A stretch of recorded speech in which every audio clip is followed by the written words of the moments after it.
Did you know that the origins of the Catholic Church might not be as straightforward as you were taught?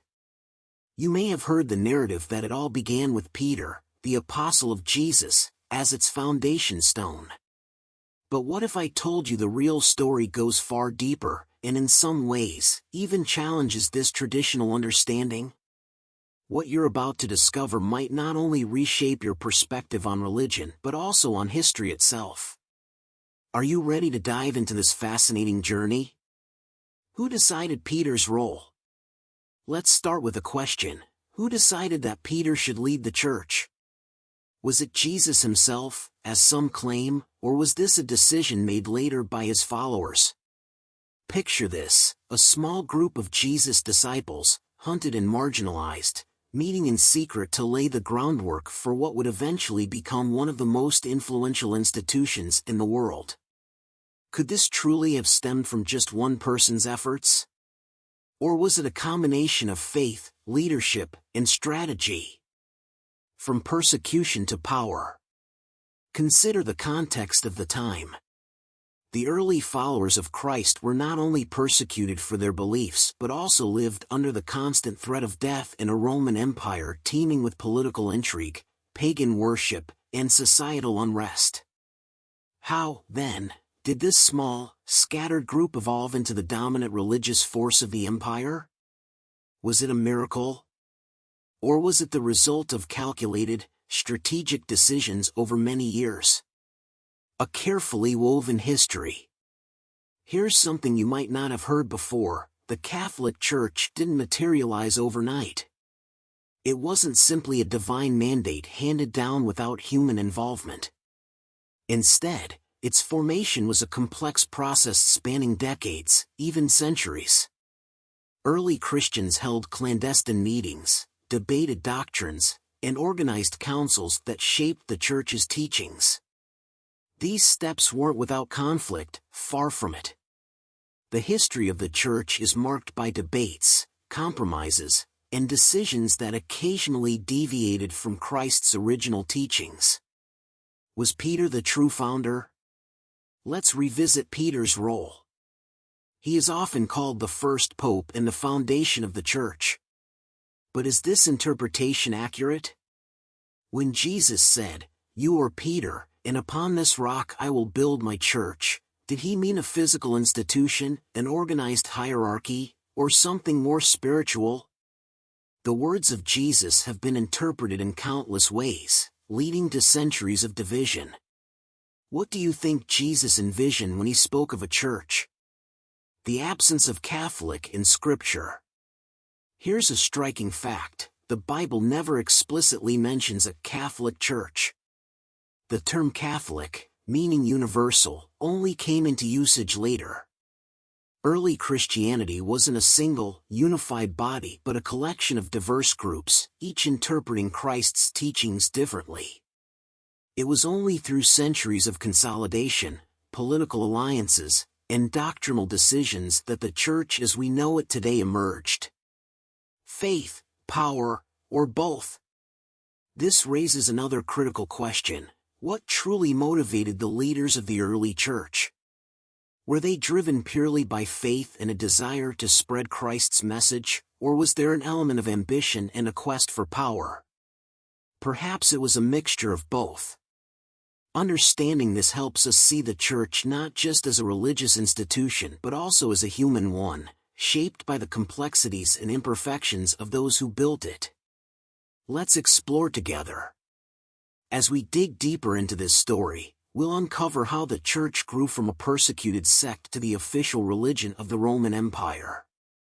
We'll examine how its leaders navigated conflicts, made controversial decisions, and ultimately built an institution that continues to impact billions of lives. Are you ready to challenge what you thought you knew about the Catholic Church? Let's explore the fascinating layers of history, faith, and power that shaped one of the world's most enduring institutions. Have you ever wondered how the term Catholic came to define a global faith? It's fascinating to realize that this word wasn't even used during the lifetimes of the apostles. In fact, it wasn't until around 107 AD, when Ignatius of Antioch referred to the Christian community as Catholic, that the term entered the conversation. But this raises a thought-provoking question: if the apostles didn't use this term, who decided the church should be called Catholic, and why? To answer this, we must journey back to the tumultuous early years of Christianity. Picture this: a revolutionary movement led by fishermen, tax collectors, and outcasts, spreading a message that defied the cultural and religious norms of their time. Can you imagine the courage it took to preach a faith that directly challenged the powerful Roman Empire and its pantheon of gods? The struggle of early Christians. The early Christians faced brutal persecution. They were labeled heretics, executed in Roman arenas, and treated as enemies of the state. Yet somehow, this marginalized group managed to survive, and even thrive. How did this happen? What transformed a persecuted sect into a faith that would one day influence emperors and kings? The role of Constantine. This is where Emperor Constantine the Great enters the story. His conversion to Christianity in the 4th century marked a turning point. But let's not be too quick to assume this was purely an act of faith. Constantine was a shrewd strategist. He understood that religion could be a powerful tool to unify his fractured empire. In 313 AD, he issued the Edict of Milan, which legalized Christianity and ended the persecutions. But here's the intriguing part: was Constantine's interest in Christianity entirely genuine, or was it a calculated political move? By aligning himself with a growing religious movement, Constantine secured not only divine favor but also the loyalty of a significant portion of his empire. The Council of Nicaea, defining faith and power. The foundation of what we recognize as the Catholic Church began to solidify in 325 AD at the Council of Nicaea.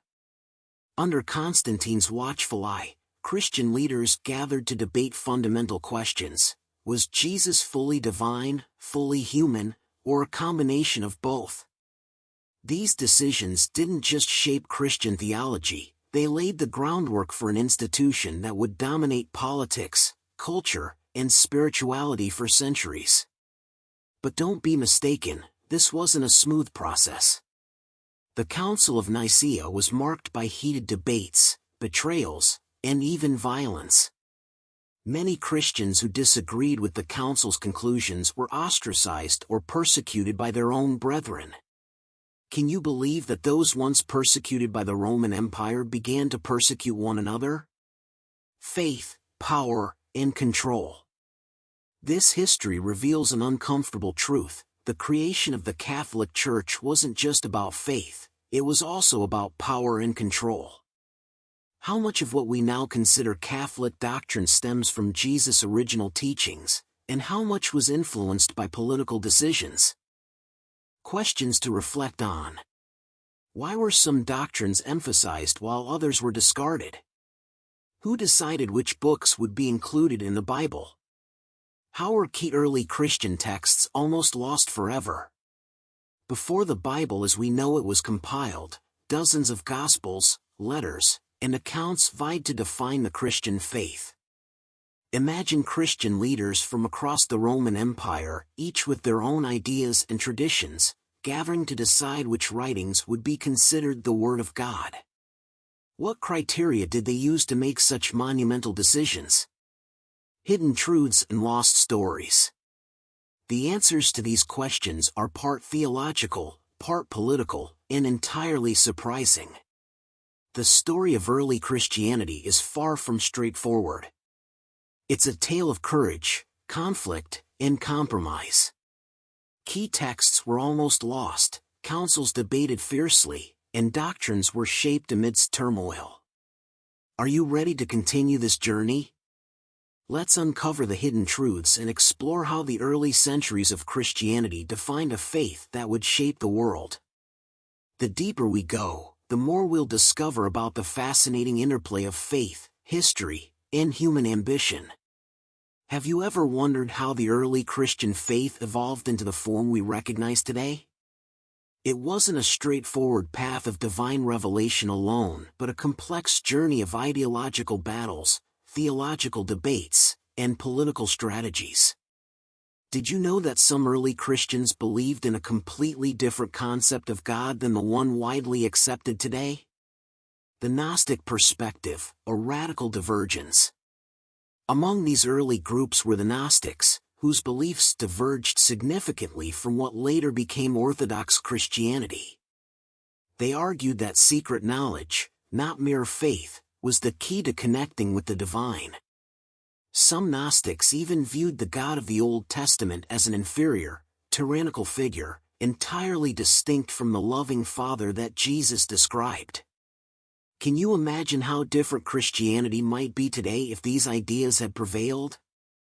The Council of Nicaea, which we mentioned earlier, wasn't just about defining who Jesus was. It was also an attempt to suppress these dissenting voices. Many texts deemed heretical were destroyed, their teachings erased from history. It wasn't until centuries later, with discoveries like the Gnostic Gospels in Nag Hammadi in 1945, that we began to glimpse this hidden side of early Christianity. What does it say about the faith we know today that its early history was marked by such diversity of thought? Peter's role, the rock or a misinterpreted legacy? Catholic tradition holds that Peter was the first pope, the rock upon which the church was built. But does historical evidence support this claim? In the book of Acts, Peter is certainly prominent, but he's never portrayed as the undisputed leader.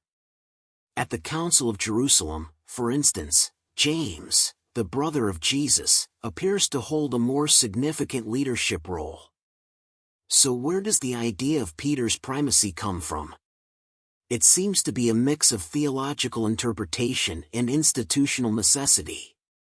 Could one of the Church's foundational pillars be based more on tradition than on direct historical evidence? Why Rome? Another question worth exploring is why Rome became the center of Christianity. After all, Jesus lived and died in Jerusalem. The answer lies in the symbolic and political importance of Rome. As the capital of the Roman Empire, it represented universal power. Establishing the Church's authority in Rome not only conferred spiritual legitimacy but also political influence. The early popes worked diligently to consolidate their power in the city and expand their influence beyond. Yet, this was far from a smooth process. Did you know there were times when as many as 3 individuals simultaneously claimed to be the legitimate pope? These episodes, like the Western Schism or the Three Popes crisis, highlight the Church's struggles to balance its spiritual mission with the realities of human ambition and political maneuvering. Reconciling power struggles with faith. These power struggles pose a compelling question. How does a church built on the teachings of humility and service reconcile its often tumultuous and politically charged history? This tension between spiritual ideals and human realities continues to spark debate even today. Constantine's role, faith or strategy? Finally, consider the impact of Emperor Constantine's conversion to Christianity. While his adoption of the faith is often celebrated as a turning point, his motives weren't entirely spiritual. Constantine was a shrewd ruler who understood the unifying power of religion in a fragmented empire. His legalization of Christianity through the Edict of Milan in 313 AD was as much a political move as a religious one. The Council of Nicaea, convened under Constantine's oversight, didn't just define theological doctrines, it also solidified the Church's political and social structure. Was Constantine's embrace of Christianity a genuine act of faith, or was it a calculated strategy to consolidate his power? An invitation to reflect.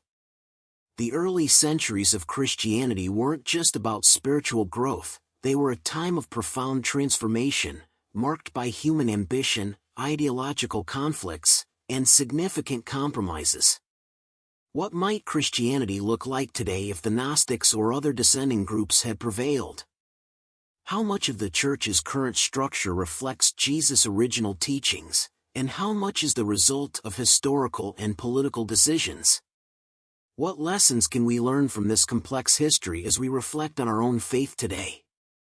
This is not just a story of the past, it's an invitation to explore, question, and understand how history has shaped one of the world's most influential institutions. Are you ready to uncover more truths hidden within this fascinating journey? Have you ever stopped to think about how one of the most influential institutions in history came to be? The Catholic Church, as we know it today, is a monumental force in faith, culture, and society. But its origins aren't as straightforward as you might think.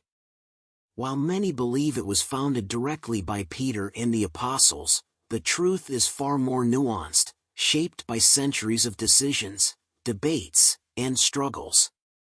Constantine, faithful believer or strategic politician? Let's begin with Constantine the Great, whose conversion to Christianity is often celebrated as a pivotal moment in the faith's history.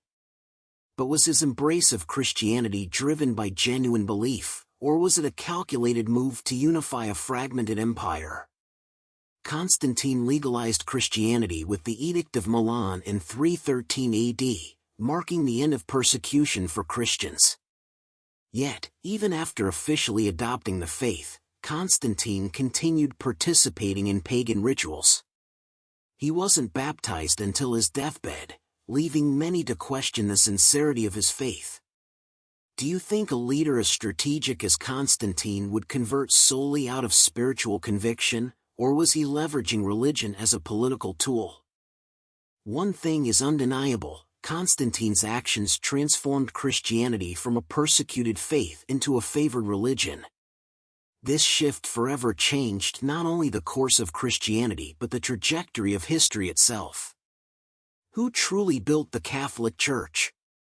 If Peter and the apostles laid the spiritual foundations of the Church, who built the institution we see today? The answer lies in the actions of emperors, councils, and leaders across centuries.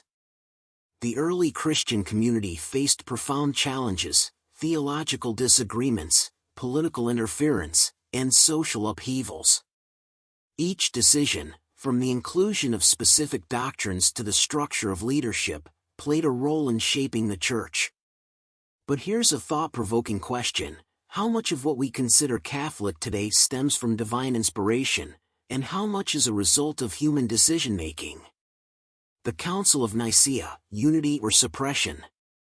One of the most critical moments in the Church's development was the Council of Nicaea in 325 AD, convened under Constantine's oversight.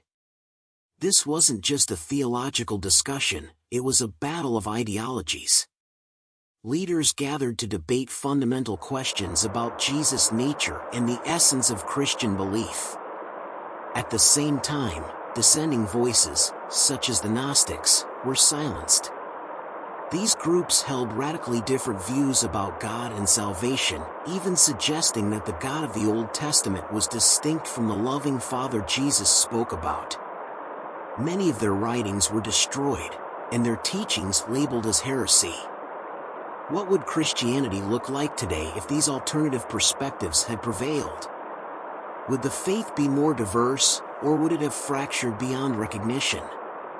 The role of Rome. Why the Eternal City? Why did Rome, rather than Jerusalem, become the epicenter of Christianity? The answer lies in politics and symbolism. As the heart of the Roman Empire, Rome represented power and universality. Establishing the Church there wasn't just a spiritual decision, it was a strategic one. Over time, the bishops of Rome, later known as popes, worked to consolidate their authority. However, this wasn't without conflict.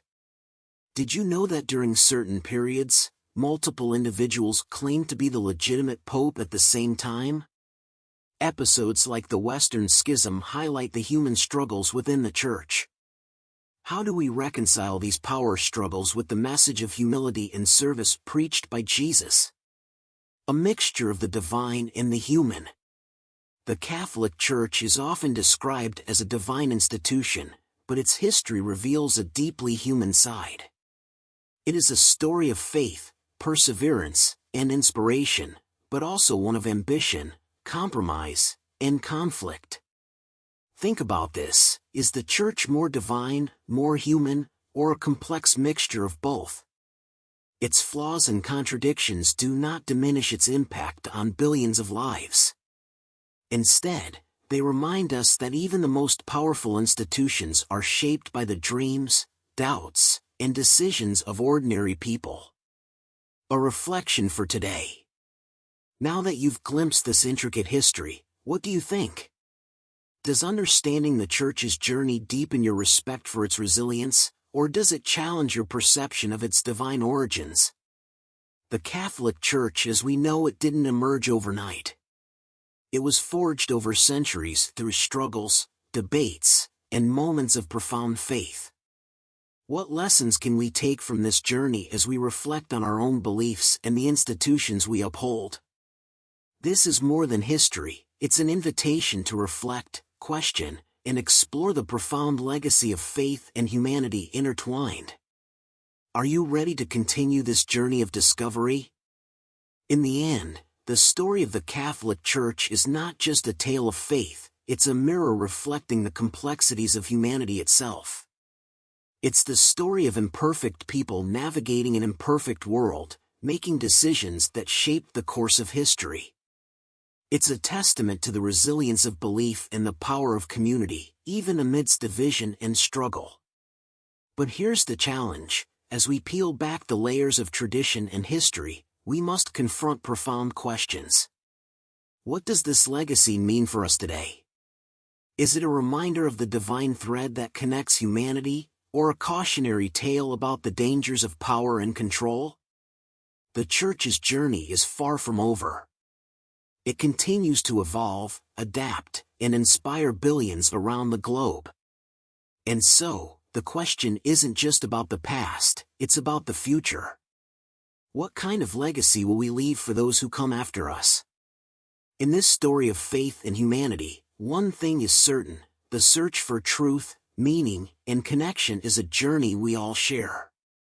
And in that shared journey, perhaps we find the essence of what it truly means to believe.